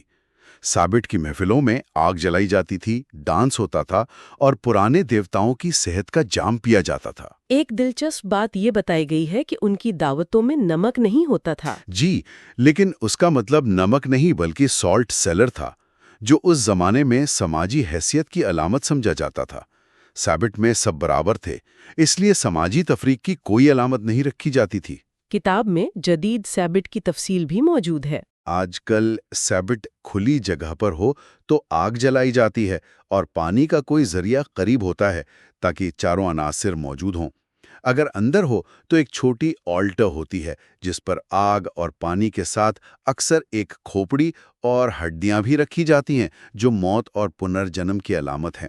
یہ محفلیں عموماً خوشگوار اور بے ساختہ ہوتی ہیں۔ اسکرائنگ، اگلا موضوع ہے اسکرائنگ، جو کرسٹل گیزنگ جیسی مشقوں کے لیے ایک پرانا لفظ ہے۔ اس میں استعمال ہونے والی چیز کو اسپیکولم کہتے ہیں۔ یہ صرف کرسٹل بال تک محدود نہیں ہے۔ وچز شاز و نادر ہی کرسٹل بال استعمال کرتی تھی کیونکہ وہ مہنگا ہوتا تھا اور اس کا گھر میں پایا جانا ایک خطرناک ثبوت ہو سکتا تھا۔ اس کی جگہ وہ عام چیزیں استعمال کرتی تھی، جیسے پانی سے بھرا کالا پیالہ، مچھیروں کے جال میں استعمال ہونے والے شیشے کے فلوٹس یا کوئی نیلے رنگ کی بوتل۔ مشہور اوکلٹسٹ ڈاکٹر ڈی کے اسپیکولا کے بارے میں بھی بتایا گیا ہے۔ ان کے پاس ایک کرسٹل بال تھا اور ایک مشہور کالا جادوئی آئینہ جو پالش کیے ہوئے کوئلے یا آبسیڈین سے بنا تھا۔ کتاب میں گھر پر ایسا آئینہ بنانے کا طریقہ بھی بتایا گیا ہے کہ گول شیشے کے پچھلے حصے پر کالا پینٹ کر کے اسے بنایا جا سکتا ہے۔ تو اسکرائنگ کا عمل کیسے کیا جاتا ہے؟ اس کے لیے ہلکی روشنی میں بیٹھ کر ریلیکس ہو کر اسپیکولم کو دیکھا جاتا ہے۔ مشق کے بعد اسپیکولم دھندلا جاتا ہے اور پھر اس میں تصویریں نظر آنے لگتی ہیں۔ یہ تصاویر حقیقی بھی ہو سکتی ہیں اور علامتی بھی۔ سٹونز اینڈ سٹون سرکلز، پتھر اور پتھروں کے دائرے جو پیگن رسومات سے وابستہ تھے، جادوگروں کے لیے ملنے کی فطری جگہ بن گئیں۔ کتاب میں سب سے مشہور جگہ رول رائٹ سٹونز کا ذکر ہے۔ اس جگہ سے ایک کہانی جڑی ہے کہ ایک بادشاہ اور اس کی فوج کو ایک جادوگرنی نے پتھر میں بدل دیا تھا۔ یہ بھی کہا جاتا تھا کہ آدھی رات کو یہ پتھر دوبارہ انسان بن کر ناچتے ہیں۔ ایسی کہانیاں لوگوں کو رات کے وقت ان جگہوں سے دور رکھنے کے لیے مفید تھیں۔ سٹون ہینج کے بارے میں بھی دلچسپ معلومات ہیں۔ جی، اب ہم جانتے ہیں کہ سٹون ہینج ڈرائڈز کے زمانے سے بھی بہت پرانا ہے۔ پروفیسر جیرلڈ ایس ہاکنز نے کمپیوٹر کے ذریعے ثابت کیا کہ سٹون ہینج کے پتھروں کی ترتیب سورج اور چاند کے طلوع اور غروب کے ساتھ ایسٹرونومیکل الائنمنٹس رکھتی ہے، اور اسے گرہن کی پیشگوئی کے لیے بھی استعمال کیا جا سکتا تھا۔ اور پروفیسر الیگزینڈر تھوم کی تحقیق کیا کہتی ہے؟ انہوں نے دریافت کیا کہ برطانیہ کے تمام پتھر کے دائروں کی تعمیر میں ایک معیاری اکائی استعمال کی گئی تھی، جسے انہوں نے میگالتھک یارڈ کا نام دیا ہے، جو 2.72 فیٹ کے برابر ہے۔ اس سے ظاہر ہوتا ہے کہ اس قدیم دور میں معاشرہ بہت منظم تھا۔ سمرز مونٹیگیو، اگلا ذکر مونٹیگیو سمرز کا ہے، جو جادو ٹونے کی تاریخ میں ایک پراسرار شخصیت تھے۔ وہ ایک کٹر رومن کیتھولک تھے اور مانتے تھے کہ شیطان ایک حقیقی وجود ہے اور جادوگرنیاں اس کی خادم ہیں۔ ان کی کتابیں اسی نقطۂ نظر سے لکھی گئی ہیں، لیکن ان کی علمی تحقیق بہت وسیع تھی۔ وہ ریورنٹ یا فادر سمرز کے نام سے جانے جاتے تھے۔ دلچسپ بات یہ ہے کہ وہ اور مشہور اوکلٹسٹ ایلیسٹر کراؤلی ایک دوسرے کو نہ صرف جانتے تھے بلکہ ایک دوسرے کے کام کی تعریف بھی کرتے تھے۔ کتاب میں یہ بھی بتایا گیا ہے کہ انہوں نے تھیٹر میں بھی کام کیا۔ 1921 میں انہوں نے 17ویں صدی کے ایک ڈرامے دی وچ آف ایڈمنٹن کی ہدایت کاری کی تھی۔ ان کا سب سے بڑا کام پرانی کتابوں کا ترجمہ اور تدوین کرنا تھا، جن میں بدنام زمانہ میلس میلیفیکارم بھی شامل ہے۔ ٹیرو کارڈز، یہ پر اسرار کارڈز آج کل اوکلٹسٹس میں بہت مقبول ہیں، لیکن انہیں خانہ بدوشوں اور جادوگروں نے محفوظ رکھا تھا۔ ان کا اوریجن معلوم نہیں، لیکن یہ بہت قدیم ہے۔ ٹیرو پیک میں 78 کارڈز ہوتے ہیں، 22 میجر ارکانا اور 4 suits, wands, cups, swords and queens. ہمارے آج کے تاش کے پتے اسی سے نکلے ہیں۔ ان چاروں سوٹوں کا تعلق جادو کے 4 بنیادی اوزاروں سے ہے، جو آگ، پانی، ہوا اور زمین کی نمائندگی کرتے ہیں۔ کتاب میں ان کا تعلق کیلٹک روایات سے بھی جوڑا گیا ہے۔ جی، ان کا تعلق توآتا دے دانن کے 4 خزانوں، نیزہ، دیگ، تلوار اور پتھر سے بھی جوڑا جاتا ہے۔ قبلا کے طالب علموں کے لیے یہ خدا کے نام کے 4 حروف ہیں۔ وچز ٹیرو کو کس طرح دیکھتی ہیں؟ وہ اس میں اپنی روایات کا عکس دیکھتی ہیں۔ ڈیول کارڈ ان کے سینگوں والے دیوتا کی نمائندگی کرتا ہے۔ پریسٹس چاند کی دیوی ہے، اور ویل آف فارچون سال کے پہیے اور سیبٹ کی علامت ہے۔ ٹارچر یوزڈ آن وچز، یہ ایک بہت تکلیف دہ باب ہے جو جادوگرنیوں پر کیے جانے والے تشدد کے بارے میں ہے۔ اس کے پیچھے مذہبی جواز یہ تھا کہ دوسرے مذہب کے لوگ کافر ہیں اور ان پر کوئی بھی ظلم جائز ہے۔ اسکاٹ لینڈ میں تشدد قانونی تھا، اور وہاں ایلسن بیلفرڈ نامی عورت پر 1596 میں جو ظلم ہوا وہ ناقابل بیان ہے۔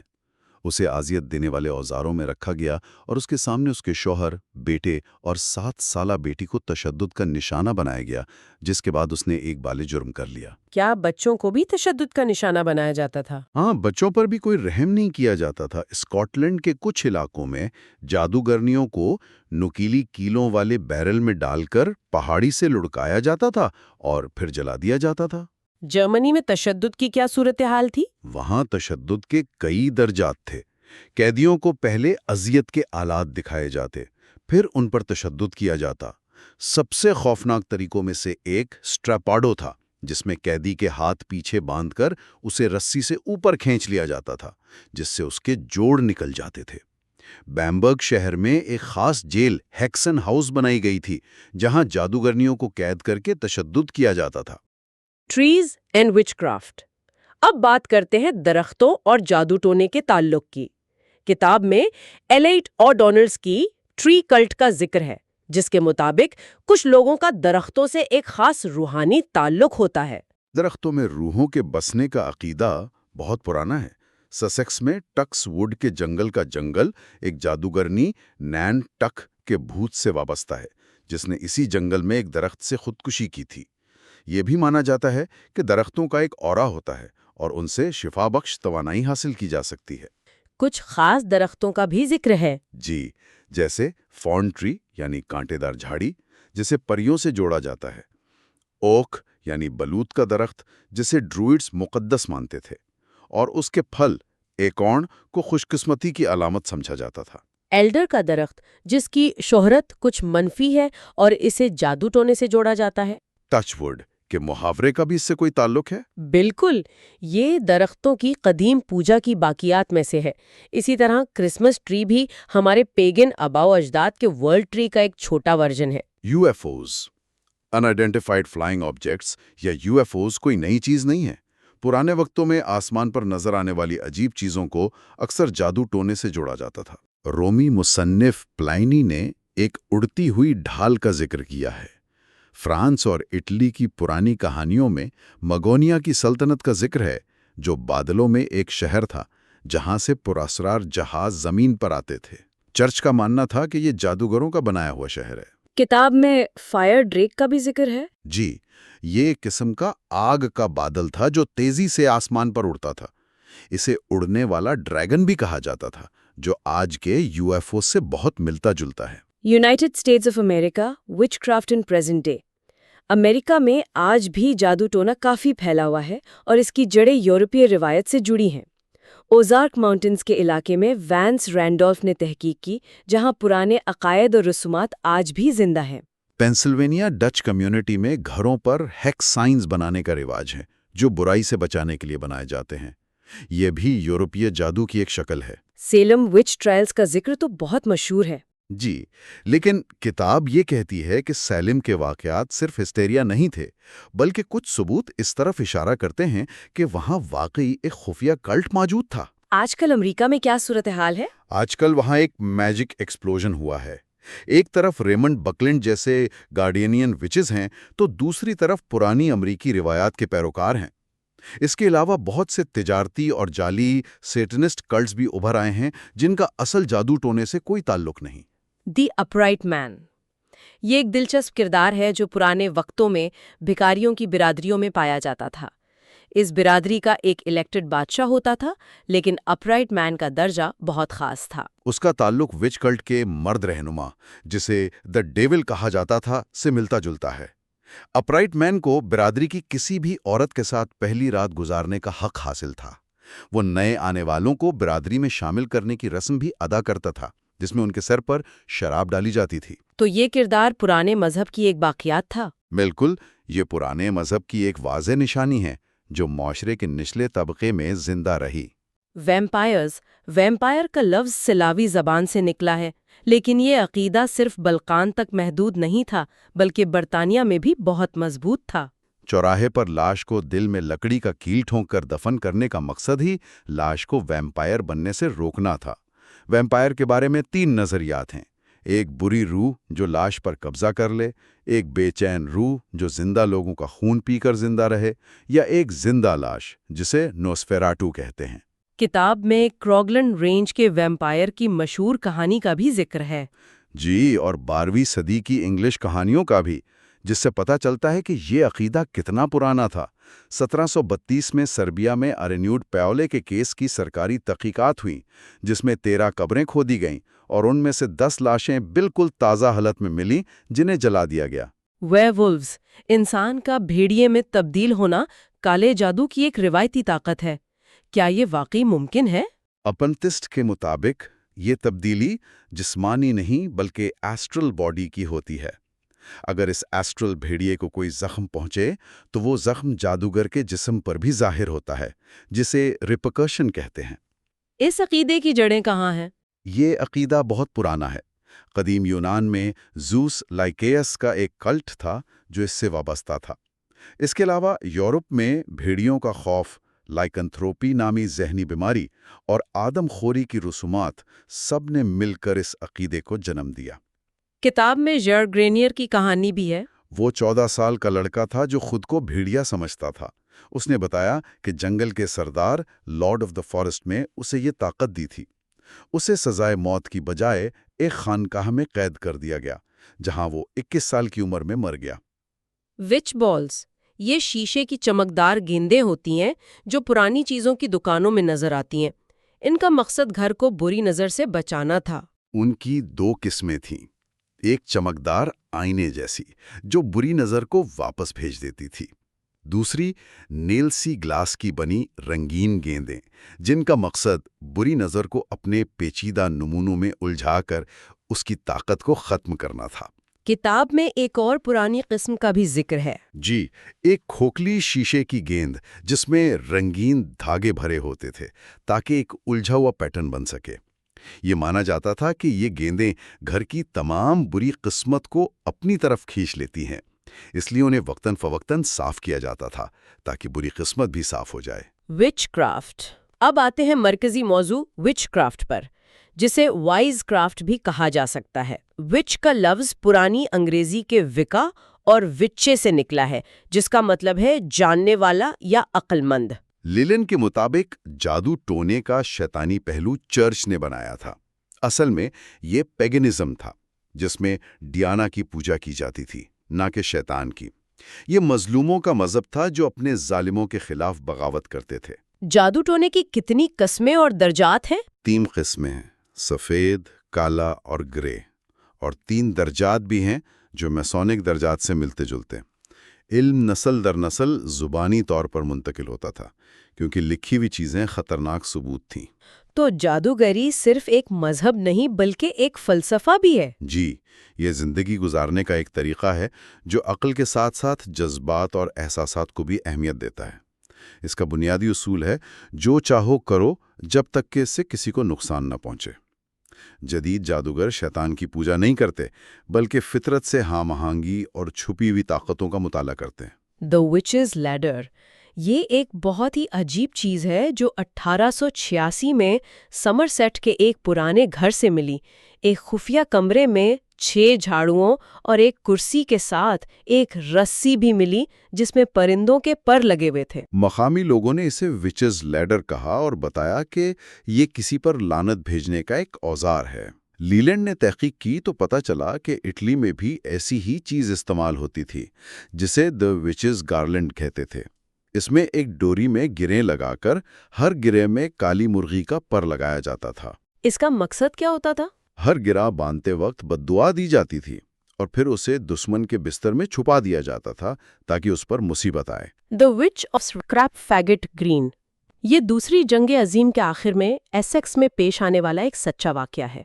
گریٹ لیز گاؤں میں اسکریپ فیگٹ گرین نامی چوراہے پر ایک جادوگرنی کی قبر تھی جس پر ایک بڑا پتھر رکھا ہوا تھا۔ جنگ کے دوران فوج نے سڑک چوڑی کرنے کے لیے بلڈوزر سے اس پتھر کو ہٹا دیا۔ اس دن کے بعد گاؤں میں عجیب و غریب واقعات شروع ہو گئے۔ بھاری سامان خود بخود بکھر جاتا، بھیڑیں بند کھیتوں سے باہر آ جاتی اور چرچ کی گھنٹیاں آدھی رات کو خود بجنے لگتی۔ تو گاؤں والوں نے کیا کیا؟ انہوں نے یہی نتیجہ نکالا کہ یہ سب جادوگرنی کی قبر کی بے حرمتی کی وجہ سے ہو رہا ہے۔ آخرکار گاؤں والوں نے مل کر اس 2 ٹن وزنی پتھر کو واپس اس کی جگہ پر رکھا۔ جس دن پتھر واپس رکھا گیا، اس کے بعد سے تمام پراسرار واقعات بند ہو گئے۔ X the sign of the cross. Cross کا نشان عام طور پر عیسائیت کی علامت سمجھا جاتا ہے، لیکن حقیقت میں یہ بہت پرانا ہے، پری کرسچن۔ اس کی بہت سی شکلیں ہیں جیسے گریک کراس، سواستیکا اور کیلٹک کراس۔ یہ خیال غلط ہے کہ جادوگرنیاں کراس کے نشان سے ڈرتی ہیں۔ منون کریٹ میں گریٹ مدر دیوی کی قربانگاہوں پر برابر بازوؤں والا کراس سجایا جاتا تھا۔ اس کی علامت مرد یعنی سیدھی لکیر اور عورت یعنی افقی لکیر کا ملاپ ہے۔ مصر میں بھی اس کی ایک شکل موجود تھی؟ جی، جسے اینک کہتے ہیں، اور یہ زندگی کی چابی کی علامت تھی۔ سواستیکا بھی ایک قدیم مقدس نشان ہے جو روشنی اور بھلائی کی علامت تھا۔ اس کا تعلق تھور دیوتا کے ہتھوڑے سے بھی ہے اور یہ پرانے انگلش گرجا گھروں کی گھنٹیوں پر بھی پایا جاتا تھا۔ کیلٹک کراس کائنات کی علامت ہے۔ یول موسم سرما کے سولسٹس کا اینگلو سیکسن نام ہے۔ ہمارا کرسمس کا تہوار کیلٹک، رومن اور سیکسن روایات کا مرکب ہے۔ رومی اس موقع پر سیٹرنیلیا کا تہوار مناتے تھے، جس میں تحفے دیے جاتے اور سماجی فرق بھلا دیے جاتے۔ سیکسنز اسے یول کے طور پر مناتے تھے اور یول لاگ جلاتے تھے۔ یول کا لفظ نارس زبان کے آیول سے نکلا ہے، جس کا مطلب ہے پہیا، جو سال کے پہیے کی گردش کی علامت ہے۔ تو جدید وچز بھی کرسمس مناتی ہیں؟ جی، وہ اسے یول کے طور پر مناتی ہیں جو فطرت کا ایک بڑا تہوار ہے۔ وہ کرسمس کی کمرشلائزیشن پر افسوس کرتی ہیں۔ پرانے وقتوں میں ممنگ پلیز بھی اس تہوار کا حصہ تھے، جس میں سینٹ جارج یعنی سورج ٹرکی نائٹ یعنی اندھیرے کو شکست دیتا ہے۔ دا زوڈیاک کتاب کا آخری باب زوڈیاک پر ہے۔ جادوگروں کا نمبر 13 زوڈیاک کے 12 نشانوں اور سورج یا چاند کو ملا کر بنتا ہے۔ زوڈیاک بہت قدیم ہے اور اس کا مطلب ہے زندگی کا خاکہ۔ ایک اوکلٹ روایت کے مطابق پہلے زوڈیاک میں 10 نشان ہوتے تھے۔ جب انسانی نسل مرد اور عورت میں تقسیم ہوئی تو ورگو اور اسکورپیو کو الگ کر کے ان کے درمیان لیبرا یعنی شادی کا نشان شامل کیا گیا۔ کتاب میں گلیسٹنبری زوڈیاک کا بھی ذکر ہے۔ یہ سب سے حیرت انگیز زوڈیاک ہے۔ یہ سمرسیٹ کے علاقے میں قدرتی زمین کی شکلوں اور قدیم زمینی کاموں سے بنا ایک بہت بڑا دائرہ ہے جس کا ویاس تقریباً 10 میل ہے۔ اسے کے ای مالٹ ووڈ نے دریافت کیا تھا۔ یہاں تک کہ ڈاکٹر جان ڈی بھی اس کے وجود سے واقف تھے۔ تو یہ بھی پرانے مذہب کی عظمت کا ثبوت ہے؟ بالکل، گلیسٹنبری زوڈیاک اور سٹون ہینج جیسی چیزیں یہ ثابت کرتی ہیں کہ ہمارے آباء و اجداد کا پرانا مذہب محض توہم پرستی نہیں تھا، بلکہ گہرے علم پر مبنی تھا۔ یہ کتاب جادو ٹونے کی وسیع اور اکثر غلط سمجھی جانے والی دنیا کا ایک حروف تہجی کے اعتبار سے سفر ہے۔ یہ ظاہر کرتی ہے کہ جادو ٹونا صرف بد دعا اور تاریک رسومات کا نام نہیں، بلکہ فطرت، قدیم حکمت اور پنرجنم جیسے تصورات سے جڑا ایک گہرا عقیدہ ہے۔ اسے پرانا مذہب یا وائس کرافٹ کے طور پر پیش کیا گیا ہے، جو صدیوں کے ظلم و ستم کے باوجود زندہ رہا اور اپنے آپ کو وقت کے ساتھ ڈھالتا رہا، جبکہ اس کا بنیادی فلسفہ اس شیطانی تصویر سے بہت مختلف ہے جو اس پر ظلم کرنے والوں نے بنائی۔ اس ساری گفتگو سے یہ بھی پتہ چلتا ہے کہ بہت سی عام علامتیں جیسے کراس یا ایکون اور روایات جیسے یول لاگ کی جڑیں ہماری سوچ سے کہیں زیادہ گہری ہیں، جو اسی پرانے مذہب سے جا ملتی ہیں۔ یہ سوچنے پر مجبور کرتا ہے کہ اس قدیم وائس کرافٹ کے کتنے اور ٹکڑے ہماری جدید ثقافت میں کھلے عام چھپے ہوئے ہیں جو بس پہچانے جانے کا انتظار کر رہے ہیں۔